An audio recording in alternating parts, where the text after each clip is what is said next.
I mean by digital artifact? Oh my god, ये क्या आ गया? ये कौन सी टर्म है? ये डिजिटल आर्टिफैक्ट क्या होता है? ये तो हमने कभी सुना ही नहीं है, क्योंकि ये कभी आया ही नहीं है ना guys? So hey guys, how are you all? I hope you all are fine and doing well. मेरा नाम है प्रियंका और आज की इस वीडियो में आप सबका बहुत बहुत स्वागत है। आज हम पढ़ेंगे full description upon the digital artifact. लेकिन उससे पहले मैं आपसे ये पूछना चाहती हूँ, क्या आप जानते हैं कि डिजिटल आर्टिफैक्ट क्या होता है? I think so no, because इतना ज़्यादा टर्म ये हमारी ज़्यादा मतलब देखा जाए तो अभी टर्म इतनी ज़्यादा सुनी नहीं है। मैंने भी बहुत ही कम सुनी है ये टर्म इसके बारे में। तो बट ये था, एक दो प्रोजेक्ट्स थे मेरे पास, तो मुझे पता चला था कि अच्छा डिजिटल आर्टिफैक्ट नाम की भी चीज़ है। तो मैंने सोचा क्यों ना, अगर डिजिटल मार्केटिंग हम स्टार्ट कर ही रहे हैं तो उससे सबसे पहला जो शुरुआत है क्यों ना वो डिजिटल आर्टिफैक्ट से करी जाए, तो that is well and good. तो मैं वही शुरुआत कर रही हूँ डिजिटल आर्टिफैक्ट से। तो चलिए शुरू करते हैं डिजिटल आर्टिफैक्ट को, कि डिजिटल आर्टिफैक्ट बेसिकली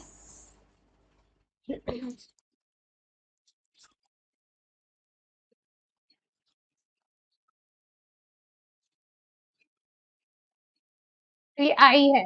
इसमें ना मतलब कंफ्यूजन रहती है कि कई बार कहीं ई भी लिखते हैं कि डिजिटल आर्टिफैक्ट है, या आर टी आई भी आता है, दो तरह से कहीं यूज करते हैं इसको।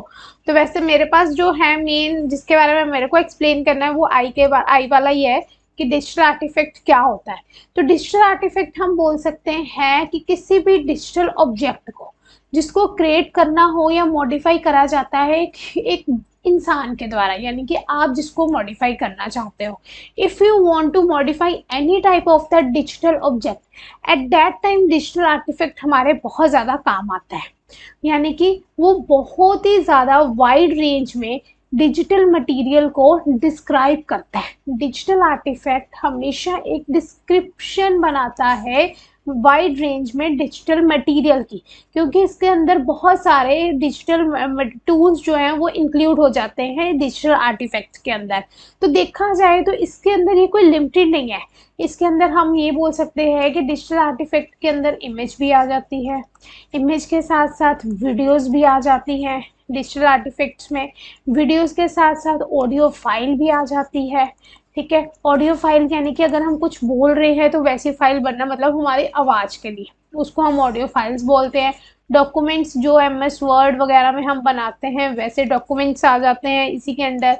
एप्लीकेशन होगी, अगर कोई एप्लीकेशन लिख रहा है तो वो सब कुछ हम डिजिटल आर्टिफैक्ट के अंदर ही लेके आते हैं। इसके अलावा सॉफ्टवेयर प्रोग्राम्स सॉफ्टवेयर प्रोग्राम्स भी इसी में ही आते हैं। ठीक है, तो अब आप खुद देखो कि एक डिजिटल आर्टिफैक्ट के अंदर कितना कुछ इंक्लूडेड है। इमेज है, वीडियोस है, ऑडियोज है, डॉक्यूमेंट एप्लीकेशन है, सॉफ्टवेयर प्रोग्राम्स है। तो ये जो आर्टिफैक्ट्स होते हैं ये हमेशा स्टोर और ट्रांसमिट करवाए जाते हैं in the form of digital. ठीक है, कि इन सारे मतलब कि we are having all these materials, और जब हम इनको स्टोर करवाते हैं प्लस इनका हम ट्रांसमिशन करवाते हैं in the form of digital में, तो वो डिजिटल आर्टिफैक्ट्स कहलाते हैं। कि डिजिटल में अगर कोई मटेरियल ट्रांसमिट हो रहा है या कोई मटेरियल स्टोर हो रहा है तो वो डिजिटल आर्टिफैक्ट कहलाता है। डिजिटल आर्टिफैक्ट्स में क्या आ जाता है कि हम ये बोल सकते हैं कि डिजिटल आर्टिफैक्ट में ये सारे मटेरियल तो आ गए, इसने क्या करा, इन सब मटेरियल्स को हम मतलब इजीली एक्सेसिबल कर सकते हैं, इजीली एडिटेबल कर सकते हैं। एडिटेबल मतलब हम उसको इजीली चेंजिंग वेंजिंग कर सकते हैं, कुछ भी चेंज करना है हम उसको इजीली शेयर भी कर सकते हैं। ठीक है, तो ये बेनिफिट होता है डिजिटल आर्टिफैक्ट का। मीन्स कि डिजिटल आर्टिफैक्ट में ऐसे ऐसे डिजिटल ऑब्जेक्ट्स आते हैं जिनको एक इंसान मॉडिफाई कर सकता है, या जिनको हम ये बोल सकते हैं, या वो मटेरियल जिसको वाइड रेंज में हम मॉडिफाई कर पाते हैं, उसको हम वाइड रेंज में डिस्क्राइब कर पाते हैं, वो मटेरियल डिजिटल आर्टिफैक्ट्स के अंदर आ जाता है। तो ये कोई लिमिटेड नहीं होते। आपके सामने मैंने एग्जांपल दी है, एक इमेज हो गया, वीडियो हो गया, ऑडियो फाइल होगी, डॉक्यूमेंट्स हो गए, एप्लीकेशन होगी, सॉफ्टवेयर प्रोग्राम्स हो गए। तो ये सब डिफरेंट डिफरेंट एग्जांपल्स हैं जो कि डिजिटल फाइल आर्टिफैक्ट्स के अंदर ही मतलब ये डिजिटल आर्टिफैक्ट्स ही कहलाती हैं, इन सब का कॉम्बिनेशन। तो अब यहाँ से एक क्वेश्चन आता है कि मुझे डिजिटल आर्टिफैक्ट्स के लिए मतलब बताओ ये क्रिएट कैसे होंगे, how will you create the digital artefact.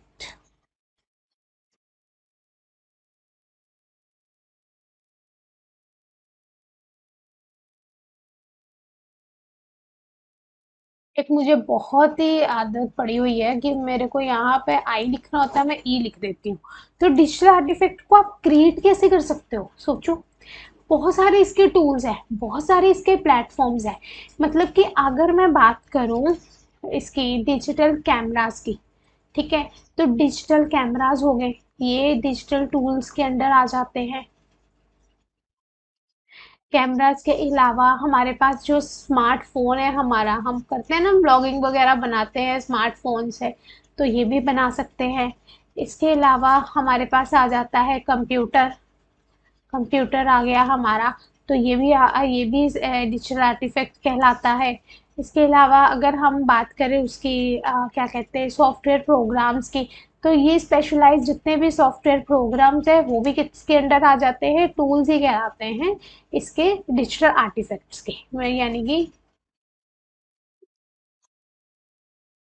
Specialised software programmes, ये भी एक टूल है इसका डिजिटल आर्टिफैक्ट का। Okay done. तो ये हो गया हमारा। तो ये हम ये बोल सकते हैं कि ये किसी ना किसी स्पेसिफिक पर्पस के लिए ही टिपिकली क्रिएट करते हैं हम। जब भी हमने इसको क्रिएटेड करना हो तो वी विल क्रिएट मीन्स कि they can typically created for some specific purpose. किसके लिए हम ये सब, हमें क्यों ज़रूरत है, वाई वी नीड, क्या पर्पस है, पर्पस बताओ मुझे। ये तो टूल्स हो गए ना, these all are the tools, ये तो सारे टूल्स हो गए कि ये सारे टूल्स चाहिए। लेकिन इन सब का पर्पस क्या है, what are the purpose behind this, why we need this. Why का जरूर ध्यान रखना, हर काम में वाई आएगा ही आएगा। वाई को जब तक आप नहीं समझ पाओगे आपका बाकी कुछ भी बेनिफिट नहीं होने वाला। वाई करना बहुत ज़्यादा ज़रूरत में आ जाता है।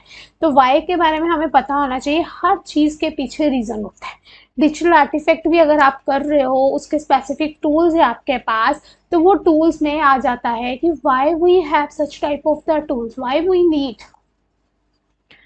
तो वाई का आंसर हमारे पास ये आता है कि why do we need such type of the tools. Purpose क्या है, तो पर्पस सबसे मेन है हमारे पास कम्युनिकेशन का। कम्युनिकेशन के बिना तो कुछ काम नहीं चलेगा ना, कम्युनिकेशन इज इम्पोर्टेंट। इसके अलावा एंटरटेनमेंट, ठीक है, एंटरटेनमेंट के लिए भी हमें चाहिए डिजिटल आर्टिफैक्ट्स। एजुकेशन के लिए भी चाहिए भैया, आजकल तो एजुकेशन भी ऑनलाइन ही हो गई है देखा जाए तो। रिसर्च के लिए भी हमें चाहिए डिजिटल आर्टिफैक्ट्स, ठीक है। प्लस आर्ट के लिए भी हमें चाहिए डिजिटल आर्टिफैक्ट। यानी कि डिजिटल आर्टिफैक्ट के आपके सामने कितने सारे पर्पस हैं कि वाई डू वी नीड, तो ये सारे उसके पर्पस हैं कि for this reason we need the digital artifact. क्योंकि डिजिटल आर्टिफैक्ट से we can communicate, we can make the entertainment, we can educate any other person, we can research any other person। तो उस purpose के लिए देखा जाए तो we want this digital artifact। Okay.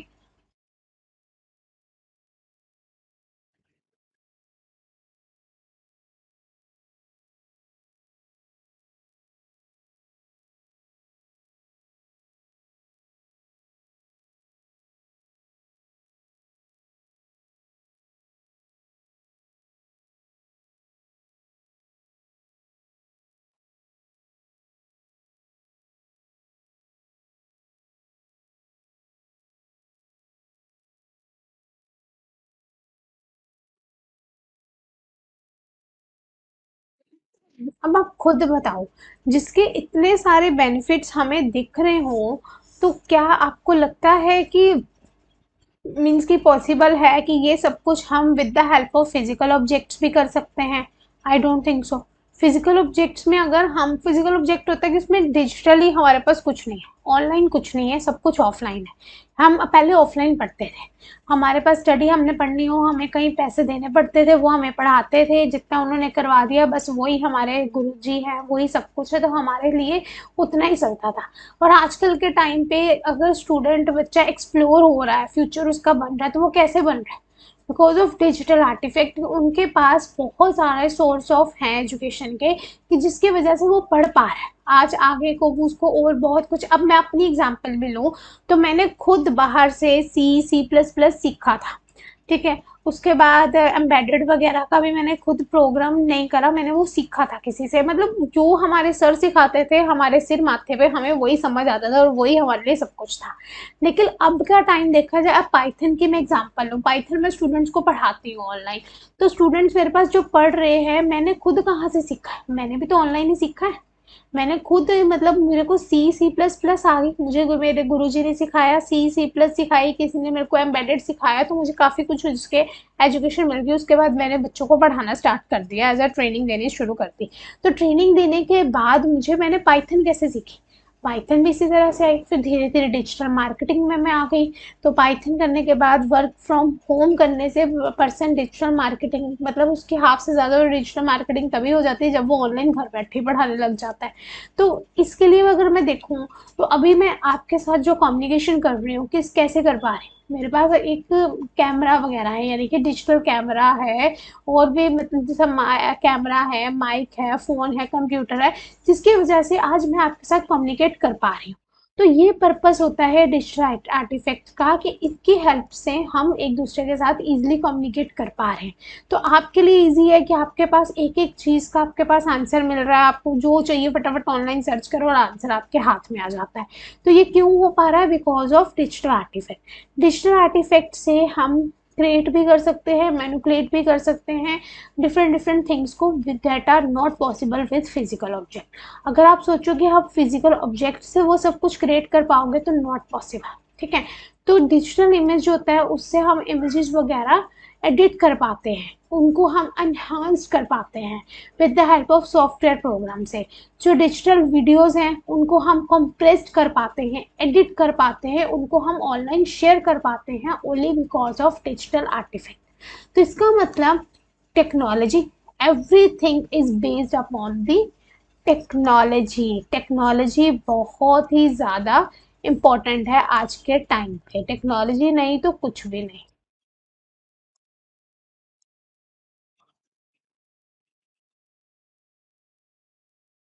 ये सबसे ज़्यादा इम्पोर्टेंट है टेक्नोलॉजी। टेक्नोलॉजी ही इन्वॉल्व करती है जिसकी वजह से डिजिटल आर्टिफैक्ट जो है इतना इम्पोर्टेंट रोल प्ले कर रहा है हमारी लाइफ में और हमारे कम्युनिकेशन करने में, मतलब हम एक दूसरे से जो कम्युनिकेट कर पा रहे हैं या हम कुछ लर्न कर पा रहे हैं, इंटरेक्ट हो पा रहे हैं एक दूसरे के साथ, नई नई हमें अपॉर्चुनिटी मिलती है क्रिएटिव के लिए, इनोवेशन के लिए, तो वो कैसे पॉसिबल हो पा रही है? Because of digital artifact. Simple sober तरीका आपके सामने है, डिजिटल आर्टिफैक्ट के बिना nothing is possible. That's why we need the digital artifact. Digital artifact के बिना तो पॉसिबल हो ही नहीं पाएगा हमसे। तो डिजिटल आर्टिफैक्ट इसके लिए भी हमारे लिए इम्पोर्टेंट है। और मैंने आपको टूल्स वगैरह भी बता दिए इसमें, ठीक है। तो यानी कि ये सारे टूल्स बहुत ज़्यादा इंपॉर्टेंट आ जाते हैं। Digital camera, smartphone, tablet, tablet भी आजकल के मैं भी टैब से करवा रही हूँ आपको, जो यहाँ पे लिख रही हूँ व्हाइट बोर्ड पे कैसे लिख पा रही हूँ because of tablet. Computer, laptop, graphical software हो गया, जैसे अडोप्ट फोटोशॉप है तो उसी से फोटोशॉप वगैरह मेरा चल पा रहा है। और उसके अलावा वीडियो एडिटिंग सॉफ्टवेयर हो गया, जैसे final cut pro, adopt premium pro, ये भी सब इम्पोर्टेंट है। तो ऑडियो के साथ हम एडिट कर पा रहे हैं सॉफ्टवेयर, जैसे ऑडियो एडिटिंग सॉफ्टवेयर आ गया, और लॉजिकल प्रो हो गया, ऑडोसिटी हो गया, बहुत सारे सॉफ्टवेयर हो जाते हैं। डिफरेंट डिफरेंट एग्जांपल्स मैं आपको बता रही हूँ। जो डॉक्यूमेंट्स हैं प्रोसेसिंग सॉफ्टवेयर के, वो ये हो जाते हैं माइक्रोसॉफ्ट वर्ड या फिर गूगल डॉक्यूमेंट्स हो गए, तो वो किसके अंडर आ जाते हैं? डॉक्यूमेंट्स के अंदर। प्रेजेंटेशन के लिए हमारे पास पावर पॉइंट होनी चाहिए, अदरवाइज गूगल स्लाइड्स होनी चाहिए। वेब डेवलपमेंट करना चाहते हो तो अडोप्ट ड्रीम वीवर, और यहाँ वर्डप्रेस से आप कर सकते हो। वर्डप्रेस वाला तो बहुत जल्दी मैं आपको करवाऊंगी, वर्डप्रेस वाला तो कहीं ना मत जाना, वर्डप्रेस वाला तो मैं ही आपको समझाऊंगी कि वर्डप्रेस में बेसिकली हम कैसे वेबसाइट्स को क्रिएट करके ब्लॉगिंग कर सकते हैं। 3D मॉडलिंग हो गया, एनिमेशन हो गया, सॉफ्टवेयर ऑटोडेस्क हो गया, माया हो गया, ब्लेंडर हो गया, तो ये डिफरेंट डिफरेंट बहुत सारे सॉफ्टवेयर हैं that's will come under the digital artifact, और ये इम्पॉर्टेंट भी है, ठीक है, इनके बिना काम नहीं चलेगा।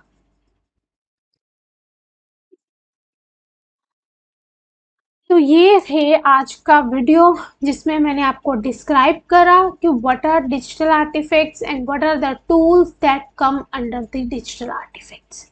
ठीक है, सो आज के वीडियो को लाइक शेयर और सब्सक्राइब जरूर कर दीजिए, ताकि मैं आपके सामने बहुत ही जल्दी नेक्स्ट वीडियो डिजिटल मार्केटिंग की लेके आ सकूं। Thank you so much for today, bye bye everyone.